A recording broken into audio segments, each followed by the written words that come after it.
Bumuhos ang luha sa libing ng mag-inang Pearl Helen Bon Santa Ana at 1 taong gulang na anak nitong si Denzel na pinagpupukpok ng martilyo matapos looban ng kanilang bahay sa Santa Rosa, Laguna noong 1 linggo. Suot na mag-anak ang t-shirt na may drawing ng mother and child para sa mag-ina. Sa likod, nakasulat ang katagang Justice for Pearl and Baby Denzel.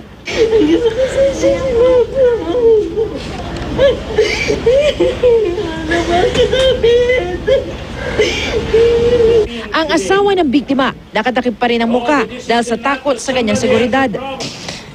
Takot po ako kasi po, hindi ko po alam kung nasan pa po yung mga suspect na to. At hindi alam po natin kung ano po yung kaya nilang gawin. Yakap niya ang teddy bear ng anak. Bilang huling pamamaalam, halik sa salamin ng kabaong ang pinabaon niya sa asawa. Hustisya para sa mag-ina ang sigaw ng pamilya. Hindi po maglalaon, makikita rin po kayo. Mapagbabayaran po lahat po ng kasalanan niyo.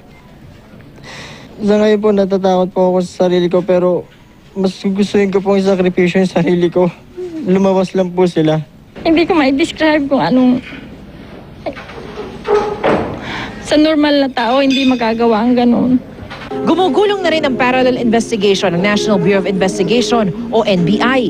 Mismong kapatid ng biktima ang umarap sa Death Investigation Division para magbigay ng salaysay.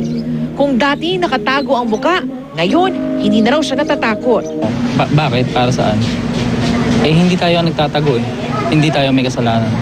Sa dami-dami na naghahanap, tumutulong sa atin sa pagresolba ng kaso, hindi tayo pwedeng matakot. Nagpahiwatig din ito sa tinatakbo ng investigasyon. Hindi sa lahat ng pinapakita sa publiko ay yun na. Medyo malawak pa ang investigation. Malawak pa para tukuyin kung sino-sino. Salima Refran, GMA News.